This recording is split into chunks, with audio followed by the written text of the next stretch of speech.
cambio 120 millones de soles. De los 20 millones que recibió, quería 100 millones de soles más y dejó de pagar impuestos, Frecuencia Latina, hasta por 55 millones de soles.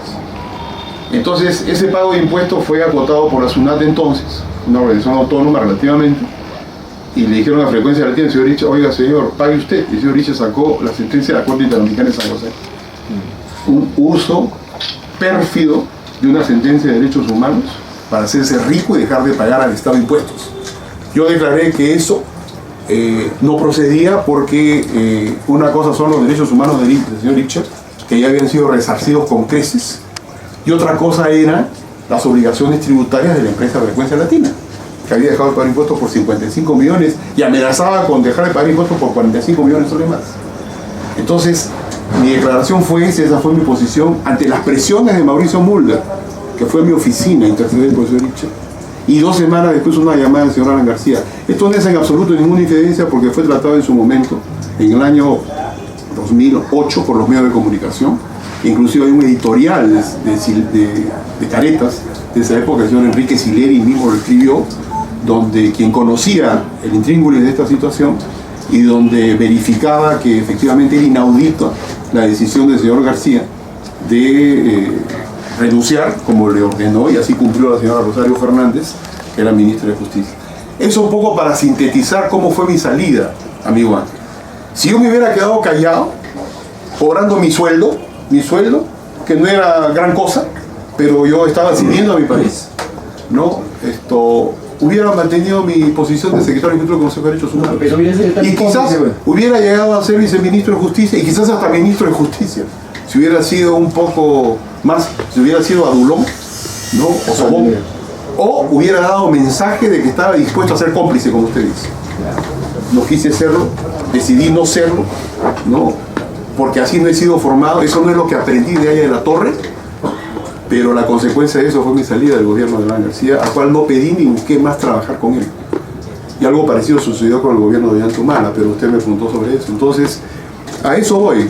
La crisis del PAP no es de extrañar para quienes conocemos más o menos quiénes son los actores, cuál es el tipo de manejos, ¿no?, que le dan, cómo se utiliza el poder, cómo se utiliza un chantaje emocional para que muchos apristas, o algunos apristas cada vez son menos, sigan cayendo en este tema de los trapos sucios se lavan en casa, o la lucha se da adentro, anda a tu hogar partidario, no patalea, reclama lo que quieres y regresas a tu casa tranquilito a seguir pataleando si quieres. Esa es la forma en que han ido destruyendo y reduciendo al mínimo la militancia, y que ha motivado que en este momento, como dijo un compañero de Ucayali, compañeros en el partido ahora van solamente, ya no van ni 4, van 3. Y nosotros somos la última generación de jóvenes, me decía este compañero de Pucallpa, que tiene 38 años, 38, 39, ya no hay más generación de jóvenes de la JAP ni en el Cuba. Entonces, un poco uno se pregunta, ¿y por qué ha sucedido esto? Entonces, la lógica es, ¿qué aliciente va a tener un joven de 18, 19, 20, 24, 25 años de acercarse y militar en un partido donde sabe que está lleno de gente que es hipócrita, de gente que miente, que manipula y que utiliza el poder para hacerse y para enriquecerse indebidamente? Eso es. Pero yo lo dejo ahí, amigo Ángel, y por eso nuestra propuesta al país, junto con los compañeros que también integran, sin ser apristas obviamente, el Frente Amplio, esto le estamos haciendo a nuestra nación y a los pueblos del Perú.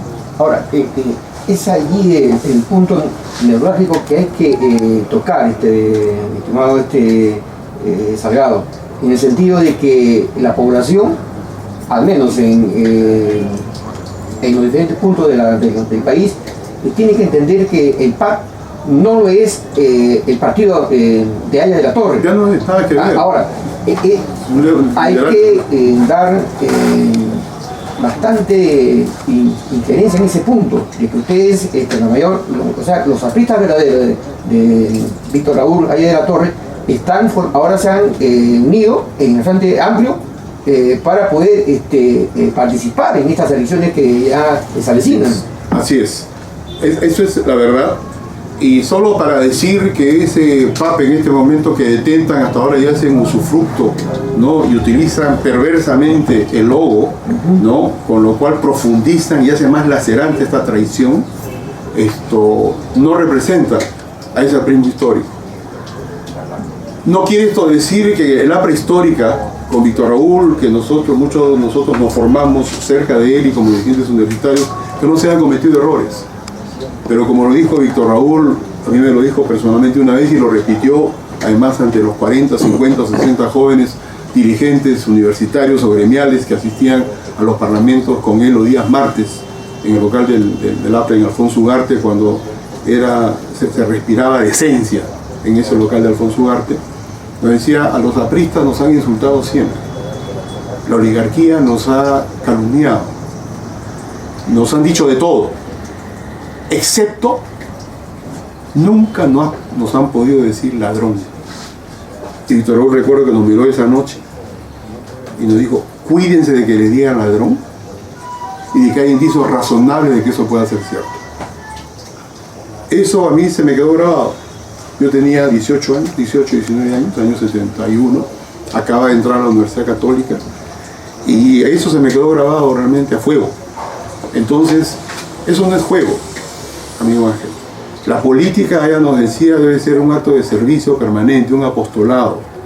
El que quiera hacer dinero, ¿no? Que se vaya a hacer su empresa lícitamente, que compita dentro de un esquema, en este caso, que proponemos un Estado promotor, un Estado que impulse a los micro, pequeños y medianos empresarios, que proteja a los agricultores, que es el sector más vulnerable de la economía, porque está sujeto a los cambios de clima, de un Estado que realmente se preocupe centralmente de que la educación sea un derecho universal y que la salud sea también universal y que el SIS sea homologado a e-salud, ¿no? Y que la vivienda realmente sea una promesa que se va cumpliendo por parte del Estado. Pero el que quiera hacer política realmente sana y de identificación, que no entre con la idea de utilizar el poder político para hacerse millonario ni rico, Ángel, porque ahí comienza la desgracia. Lamentablemente así es. Entonces, bueno, y eso no es privativo de la conducta del régimen del señor García, ¿eh? Ahí tenemos el caso ya un poco más lejano del señor Fujimori con su hija, la señora Keiko Fujimori, que recibió $10.000 mensuales de Vladimiro Montesinos, la señora Keiko Fujimori. Dinero robado a los peruanos, dinero exaccionado ilegalmente, brutalmente de las arcas públicas, recibido por la señora Keiko Fujimori para pagar disque los estudios de ella y de sus 3 hermanos en el extranjero carísimos. Ese es un antecedente. Tenemos el caso de Coteva del señor Toledo, y ya estamos viendo lo que se está gestando con el señor Ollanta y Nadine Heredia. Tiene que haber un parteaguas, tiene que haber un antes y un después. Y eso tiene que producirse en un cambio con una democracia radical, como proponemos en el Frente Amplio, y con lo cual nosotros, como apristas, seguidores de Víctor Raúl, estamos de acuerdo. Democracia radical, que esto significa de la raíz misma las consultas permanentes, por ejemplo, el convenio 169. Tantos conflictos, Ángel. A ver, la Defensoría del Pueblo, otro día lo escuchaba el señor Vega, Eduardo Vega, que es el encargado de la Defensoría del Pueblo, más de 200 conflictos, ¿no? El 70% conflictos medioambientales y que tienen que ver con proyectos mineros, gasíferos o petroleros que se han instalado ahí brutalmente sin consultar a los pueblos del Perú. Nosotros definitivamente no estamos en contra de la inversión, ni nacional ni extranjera, en lo que se refiere a la minería o a la gran minería, pero sí tiene que hacerse respetando los estándares internacionales. No se puede hacer ninguneando, ni discriminando, ni maltratando a nuestros pueblos amazónicos, ni a nuestros pueblos quechos aymaras, porque somos una patria multiétnica, una nación multiétnica, plurilingüe, con una biodiversidad. Que los estados, de este estado oligárquico contra el cual insurgió el aprismo como denuncia en los años 20 y 30 con Aya de la Torre, un estado oligárquico, un estado excluyente y un estado además racista. Entonces esa ha sido la tragedia o el drama del Perú, y tenemos que mirarnos a los ojos y comprendernos que ahí está la clave precisamente, ¿no?, de una de las grandes claves de la tragedia nacional. Estaba el otro día, ayer, conversando con un amigo historiador, José Luis Renique, que ha escrito, bueno, recientemente uno de sus libros que se llama De la tragedia a la utopía, ahora se llama Incendiar la pradera, como una especie de reflexión crítica de la violencia y cómo algunos entendieron la revolución en el país, y que ha escrito también Imaginar la Nación. Conversaba yo con él y coincidíamos porque entramos juntos a la universidad en el año 71 con José Luis Renique, historiador. Él enseña ahora en la Universidad de Nueva York desde hace muchos años, y me decía: Luis Alberto, hay unas coincidencias que yo ahora, a mis 62 años, me decía, detecto, y me doy cuenta que Aya de la Torre, aun con las críticas se les pudieran haber hecho los sectores de izquierda, marxistas, leninistas u otros sectores, dio en el clavo de su análisis histórico con respecto a la complejidad de América Latina, pero con respecto también a la mayor complejidad que es el Perú, que es un país multiétnico, plurilingüe, multicultural, que es, en lo que me tocó, por ejemplo, muy parecido a Guatemala cuando laboré en las Naciones Unidas, que estuve 9 años en la ONU, en 3 misiones de derechos humanos. Entonces, comprender a nuestro país en esos términos, imaginarlo como nación, cuál es la alternativa que nosotros podemos proponer a los pueblos del país, del Perú. Entendernos que en la diversidad de nuestras conformaciones étnicas está nuestra riqueza, pero que ahí está también una propuesta de generosidad para entendernos mejor como seres humanos, y a partir de eso desarrollar las políticas públicas y gobernar el Estado y la nación. El otro día yo le leía a Paul Krugman, que es Premio Nobel de Economía del año 2008, que escribe semanalmente en el diario The New York Times, uno de los diarios más leídos y más prestigiosos del mundo. Decía que, por ejemplo, las políticas del apartheid no revelado en los Estados Unidos y que han llevado a cabo los gobiernos republicanos de derecha o de extrema derecha en los Estados Unidos, comenzando por Reagan, pasando por Bush padre, Bush hijo, que hubo un oasis en el gobierno de Clinton, tenían un sustento fundamental de una especie de maldad encubierta, disfrazada de cierta objetividad, que es el racismo encubierto. Pero más que racismo también, de un desprecio por los trabajadores y por los pobres en los Estados Unidos. Entonces, el resultado de eso son las políticas de exclusión. Son las políticas, por ejemplo, de mantener congelado durante muchos años el sueldo mínimo vital en los Estados Unidos. En California han subido ya de $9 la hora a $15 la hora. Y en Nueva York se está planteando también la elevación del sueldo mínimo de 9 a $15 la hora, y está en el debate en la legislatura estatal. Trasladémonos al Perú.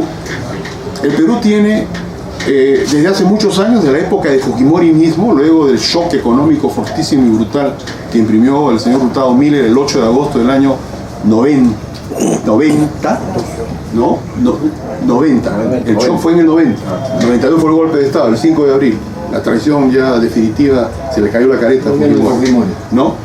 Decía que el hecho de que en el Perú tengamos uno de los sueldos mínimos vitales más bajos de América Latina, nos supera a Bolivia. Es decir, Bolivia es más bajo el sueldo mínimo, pero en Bolivia el costo de vida es mucho más bajo que en el Perú. Y el costo de vida en La Paz, ¿no?, y en Cochabamba y en Santa Cruz es mucho más bajo que en Lima, que en el Callao, que en Trujillo y en Arequipa y en Ica. Entonces, en consecuencia, en el Perú está prácticamente ese sueldo mínimo más bajo de América Latina.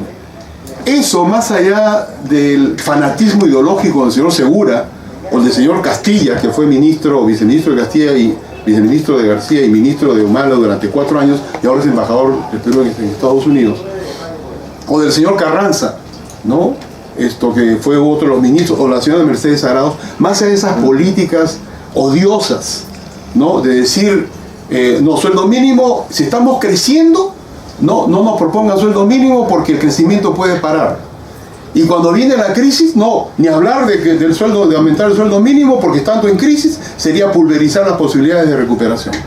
Nunca, desde el punto de vista ideológico, fanatizado, de señores como Segura y de personas no desinformadas, ¿no?, o no informados o ignorantes totalmente en política, en economía, como el señor Ollanta Humala o el señor Heredia, va a haber aumento del sueldo mínimo. Pero eso va contracorriente de lo que dice Paul Krugman, que en una economía, precisamente el problema en los casos nuestros, no es de exceso de liquidez, sino es falta de producción. Y que para esa falta de producción y para que haya demanda de esa producción, tiene que haber poder adquisitivo de la población, capacidad de compra. Tiene que haber un pueblo además donde su suficiencia alimentaria esté satisfecha, donde la prioridad sea el consumo de agua, con una política de agua con un enfoque de cuenca, donde el agua se cuide como oro, porque eventualmente va a valer más que el oro. Entonces, este sueldo mínimo vital, yo lo ponía como ejemplo, es demostrativo además del desprecio y una especie de rechazo, ¿no?, al ser humano que es diferente. Entonces, esto es una tragedia para una sociedad y para un Estado. Esto es un mal que nosotros tenemos que mirarlo, que diseccionarlo, que comprenderlo, que analizarlo y tenemos que empezar a resolverlo. Porque si no lo hacemos, nos estamos engañando a nosotros mismos. Entonces, esto es lo que estamos planteando nosotros como seguidores de Víctor Raúl, y que coincidimos felizmente con los compañeros de Tierra y Libertad, de Sembrar, de Pueblo Unido, con los compañeros de la CUT, con los compañeros de IDESEP. Y esa es la buena nueva que modestamente le estamos planteando, pero con mucha dignidad, con mucha claridad y con mucha firmeza a los pueblos del Perú, de que algo nuevo tiene que venir y algo superior tiene que instalarse en el Perú el 28 de julio del año 2016. Es un gusto de veras haberlo escuchado. Al contrario, gracias.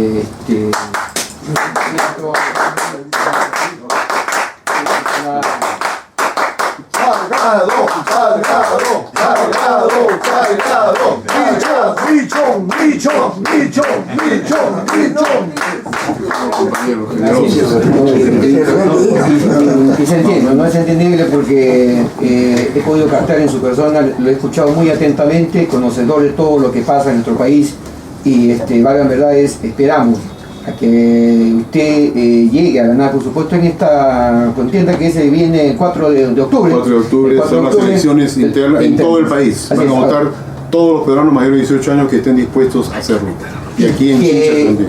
Y que se separe de una vez el PAC de Alan García, que ya no quiero escuchar ese nombre nunca más, y que solamente sea más que los seguidores, los verdaderos apristas de Víctor Raúl Haya de la Torre. Su palabra de despedida, por favor, para la población de Chincha, y bienvenido a Chincha, la tierra del folclore del negro, y también, por supuesto, la tierra de la cordialidad. Muchas gracias. Solamente para decirles, han escuchado unos aplausos que rememoran desde mi niñez, quizás mi adolescencia, donde mi hogar, como primera vez mi padre me llevó a conocer a Víctor Raúl Haya de la Torre en el año 62, yo tenía ahí 9 años, pero este es un mensaje realmente para todos los peruanos, también con generosidad, que los seguidores de Haya, y él nos enseñó, el APRA debe ser y es, logramos en su momento sentirlo así, una gran fraternidad, pero también el Perú debe ser una gran fraternidad. Y nos decía Víctor Raúl, cuando se haga y se piense en la gran transformación, no le gustaba emplear mucho la palabra revolución, porque a veces Sendero Luminoso quiso hacer una revolución, ya sabemos de sangre que eso significó. Nos decía, la gran transformación, no se olviden del indio, porque ellos forman parte fundamental de la historia del país. Y si nosotros nos preocupamos del indio y de cuidar al sector más vulnerable, más frágil, más débil, que es la niñez, que es el niño y la niña peruana, todo lo demás caerá con su propio peso. Cuidemos esos sectores más vulnerables, más frágiles, que como capullos se están formando recién, que es nuestra niñez, y todo lo demás caerá con su propio peso. De eso se trata la propuesta nacional, querido Ángel. Mi saludo, y nos seguimos viendo en el curso de las próximas semanas y meses. Que viva Chincha, que viva Ica, que viva el Perú y América Latina unida política y económicamente, como hemos pensado y soñamos siempre desde jóvenes. Bueno, y con ustedes, amables televidentes, nos encontramos en otra oportunidad.